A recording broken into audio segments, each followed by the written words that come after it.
नमस्कार दोस्तों। UGC net के डाटा इंटरप्रिटेशन के प्रैक्टिस सेशन में आप सभी का बहुत बहुत स्वागत है। आज हम सोल्व करेंगे दिसंबर 2009 के जो क्वेश्चंस आए थे डीआई से रिलेटेड उन सभी को।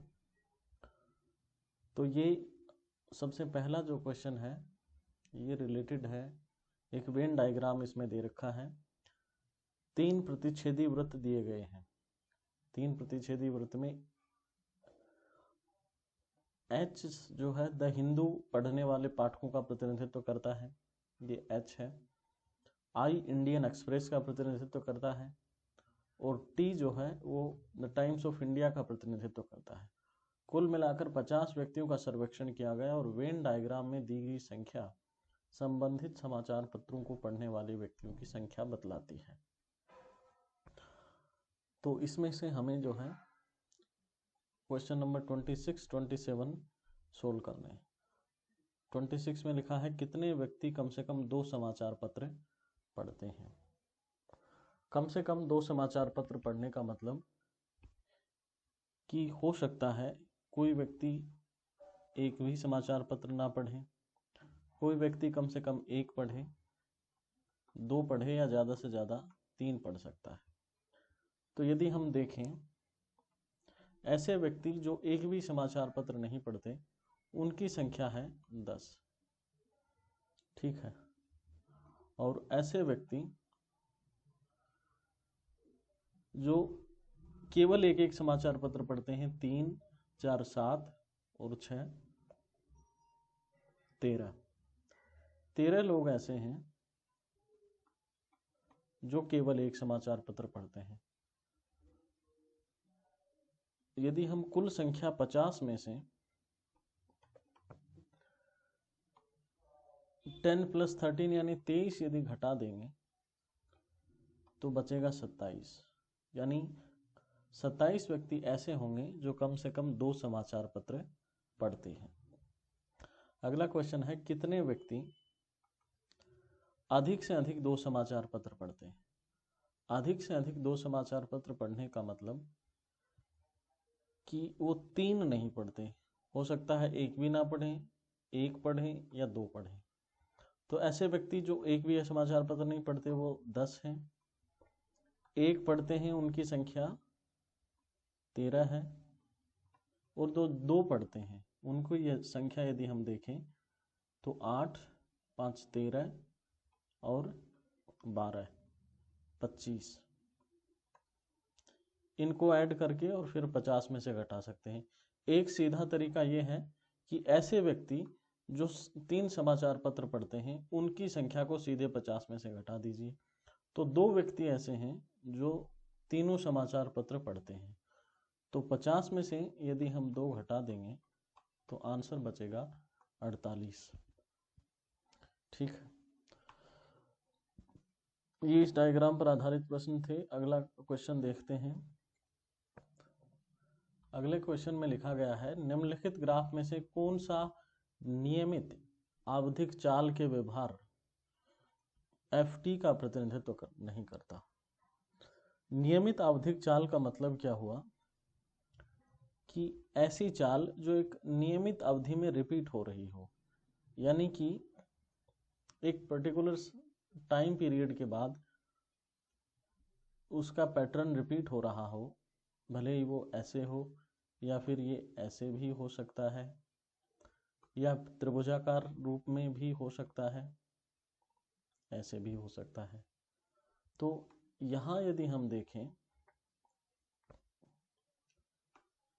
ऑप्शन 1 में ये रिपीट हो रहा है पर्टिकुलर टाइम के बाद, एक अवधि के बाद नियमित चाल के में हम इसको मान सकते हैं।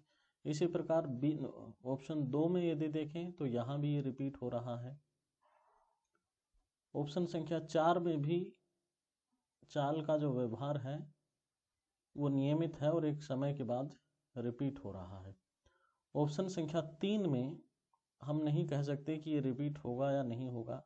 यहाँ से ये ऐसे आया फिर आगे हो सकता है ऊपर चला जाए या नीचे चला जाए, कैसे होगा इस ऑप्शन से पता नहीं लग रहा। तो इसका जो सही ऑप्शन होगा वो होगा 3, यानी कि इस ऑप्शन में नियमित आवधिक चाल का व्यवहार नहीं पाया जाता। अगले क्वेश्चन पर चलते हैं। प्रश्न संख्या 29 से 31 की बात यहाँ की गई है। एक ग्राफ दे रखा है, एक साइड में है पंजीकृत रोगियों की संख्या और दूसरी तरफ दो अस्पताल हैं, अस्पताल X और अस्पताल Y। अस्पताल X के लिए इस प्रकार से एक डॉट बना रखा है ब्लैक, और अस्पताल Y के लिए एक स्क्वायर या वर्ग जैसा चिन्ह बना रखा है। ठीक है, जैसे ये Y का है, ये वाला X का होगा, ये Y है, ये X है। यानी कि यदि हम देखें वर्ष 2001 में अस्पताल X में भर्ती रोगियों की संख्या कितनी थी, तो ये 8000 थी। इसी प्रकार Y में 2001 में संख्या 6000 थी। इसी प्रकार अन्य वर्षों के लिए भी हम देख सकते हैं। तो अभी हम अपने सवाल लेते हैं।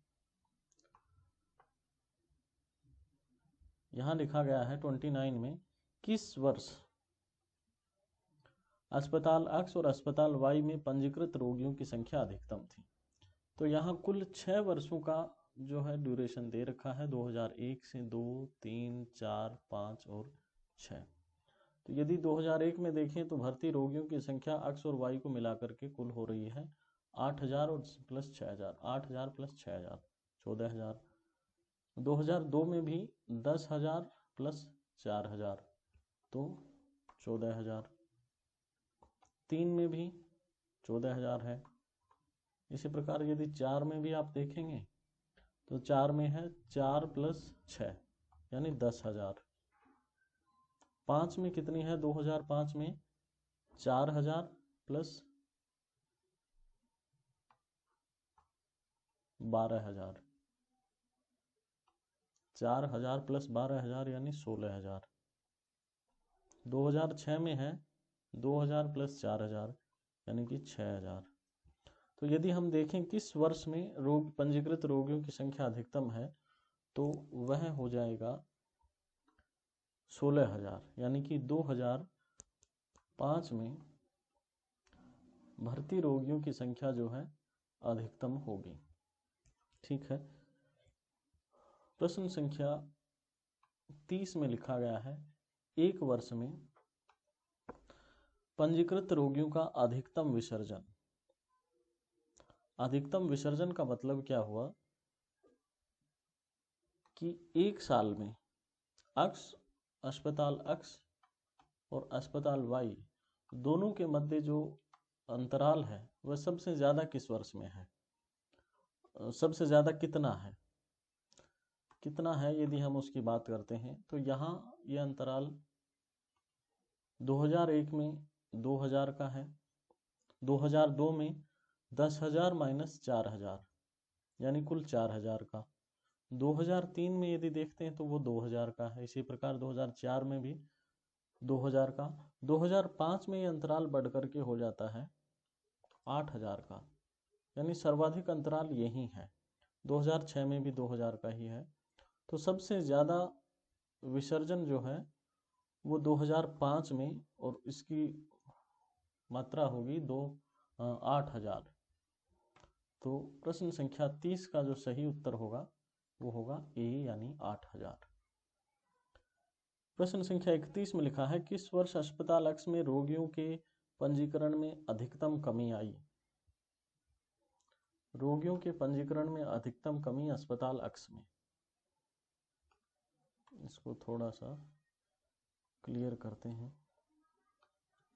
अस्पताल X का प्रतिनिधित्व करता है ये डॉट वाला, और कमी कहाँ आ रही है, 2001 से 2002 में जाते हैं तो बढ़ोतरी है, 2002 से 3 में कमी आई है लेकिन 2000 की ही है, 2003 से 4 में भी कमी है, ये कमी है कुल 8000 माइनस 4000 यानी 4000 की, 4 से 5 में बढ़ोतरी है और 5 से 6 में बहुत ज़्यादा कमी आई है, और ये कमी है 12000 माइनस 2000 यानी कि 10000 की।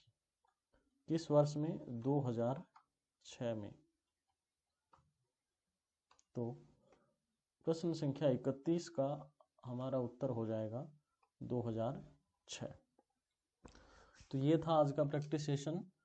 कल एक नए प्रैक्टिस सेट के साथ दोबारा मिलेंगे, तब तक के लिए बहुत बहुत धन्यवाद।